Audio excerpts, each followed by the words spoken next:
धर्मराज युधिष्ठिर कहने लगे कि हे भगवान, कार्तिक कृष्ण एकादशी का क्या नाम है, इसकी विधि क्या है, इसके करने से क्या फल मिलता है, सो आप विस्तार पूर्वक बताइए। भगवान श्री कृष्ण बोले कि कार्तिक कृष्ण पक्ष की एकादशी का नाम रमा है। ये बड़े बड़े पापों का नाश करने वाली है। इसका महात्म्य मैं तुझे कहता हूँ, ध्यान पूर्वक सुनो। हे राजन, प्राचीन काल में मुचुकुंद नाम का एक राजा था। उसकी इंद्र के साथ मित्रता थी और साथ ही यम, कुबेर, वरुण और विभीषण भी उसके मित्र थे। यह राजा बड़ा धर्मात्मा, विष्णु भक्त और न्याय के साथ राज करता था। उस राजा की एक कन्या थी जिसका नाम चंद्रभागा था। उस कन्या का विवाह चंद्रसेन के पुत्र शोभन के साथ हुआ था। एक समय वह शोभन ससुराल आया। उन्हीं दिनों जल्दी ही पुण्यदायिनी एकादशी भी आने वाली थी। जब व्रत का दिन समीप आ गया तो चंद्रभागा के मन में अत्यंत सोच उत्पन्न हुआ कि मेरे पति अत्यंत दुर्बल है और मेरे पिता की आज्ञा अति कठोर है। दसवीं को राजा ने ढोल बजाकर सारे राज्य में ये घोषणा करवा दी कि एकादशी को भोजन नहीं करना चाहिए। ढोल की घोषणा सुनते ही शोभन को अत्यंत चिंता हुई और अपनी पत्नी से कहा कि हे प्रिय, अब क्या करना चाहिए? मैं किसी प्रकार भी भूख सहन नहीं कर सकूंगा। ऐसा उपाय बताओ कि जिससे मेरे प्राण बच सके, अन्यथा मेरे प्राण अवश्य चले जाएंगे। चंद्रभागा कहने लगी, हे स्वामी, मेरे पिता के राज में एकादशी के दिन कोई भी भोजन नहीं करता। हाथी, घोड़ा, ऊंट, बिल्ली, गौ आदि भी तृण, अन्न, जल आदि ग्रहण नहीं कर सकते। फिर मनुष्य का तो कहना ही क्या है। यदि आप भोजन करना चाहते हैं तो किसी दूसरे स्थान पर चले जाइए, क्योंकि यदि आप यहीं रहना चाहते हैं तो आपको अवश्य व्रत करना पड़ेगा। ऐसा सुनकर शोभन कहने लगा कि हे प्रिय, मैं अवश्य व्रत करूंगा। जो भाग्य में होगा वह देखा जाएगा। इस प्रकार से विचार कर शोभन ने व्रत रख लिया और वह भूख व प्यास से अत्यंत पीड़ित होने लगा। जब सूर्य नारायण अस्त हो गए और रात्रि को जागरण का समय आया तो वैष्णव को अत्यंत हर्ष देने वाला था, परंतु शोभन के लिए अत्यंत दुखदायी हुआ। प्रातःकाल होते शोभन के प्राण निकल गए।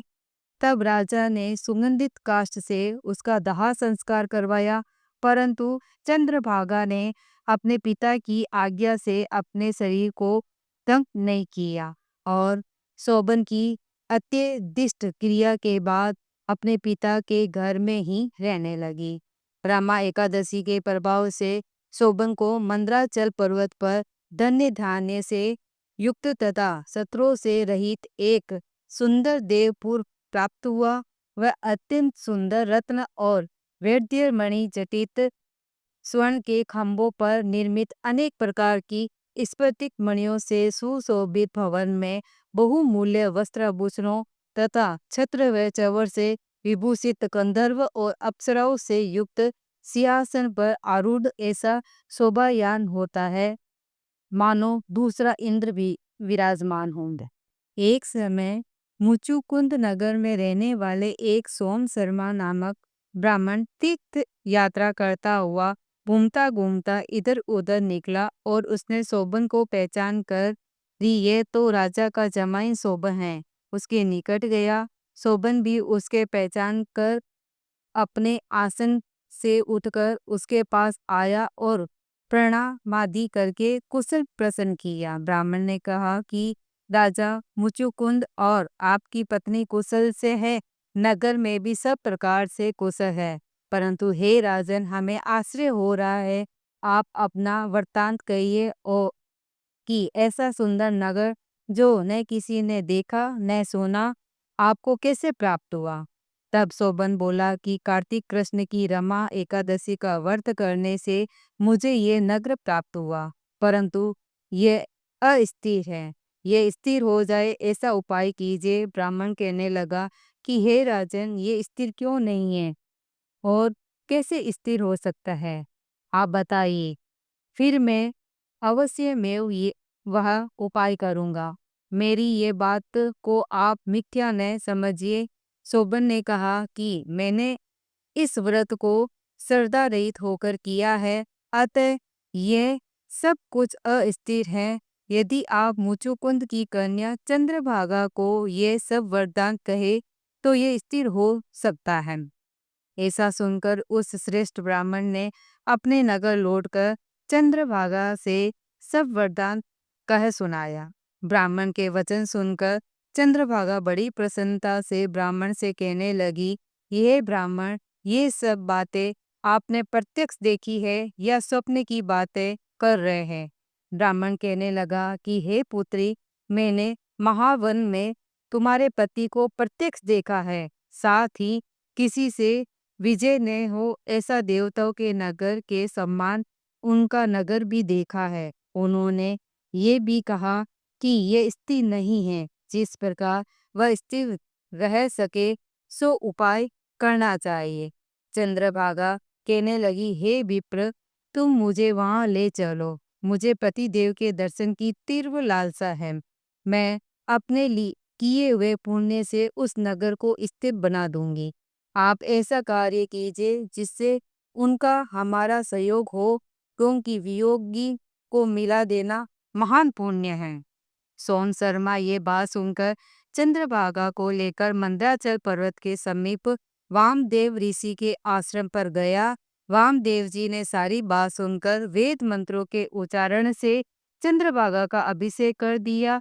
तब ऋषि के मंत्र के प्रभाव और एकादशी के व्रत से चंद्रभागा का शरीर दिव्य हो गया और वह दिव्य गति को प्राप्त हुई। इसके बाद बड़ी प्रसन्नता के साथ अपने पति के निकट गई। अपनी प्रिय पत्नी को आते देखकर सोबन अति प्रसन्न हुआ और उसे बुलाकर अपनी बाईं तरफ बिठा लिया। चंद्रभागा कहने लगी कि हे प्राणनाथ, आप मेरे पुण्य को ग्रहण कीजिए। अपने पति के घर जब मैं 8 वर्ष की थी, तब से विधि पूर्वक एकादशी के व्रत को श्रद्धा पूर्वक करती आ रही हूँ। इस पुण्य के प्रताप से आपका ये नगर स्थिर हो जाएगा तथा समस्त कर्मों से युक्त होकर प्रलय के अंत तक रहेगा। इस प्रकार चंद्रभागा ने दिव्य आभूषणों और वस्त्रों से सुसज्जित होकर अपने पति के साथ आनंद पूर्वक रहने लगी। हे राजन, ये मैंने रमा एकादशी का मातम्य कहा है। जो मनुष्य इस व्रत को करते हैं, उनके ब्रह्म हत्या इत्यादि समस्त पाप नष्ट हो जाते हैं। कृष्ण पक्ष और शुक्ल पक्ष दोनों की एकादशियां समान है। इनमें कोई भेदभाव नहीं है, दोनों समान फल देती है। जो मनुष्य इस महात्म्य को पढ़ते अथवा सुनते हैं, वे समस्त पापों से छूटकर विष्णु लोक को प्राप्त होते हैं।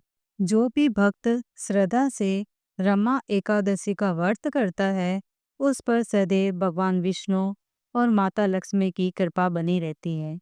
आप सभी को रमा एकादशी की हार्दिक शुभकामनाएं। अगर आपको ये कथा अच्छी लगी हो तो वीडियो को लाइक करें, शेयर करें और चैनल को सब्सक्राइब जरूर करें।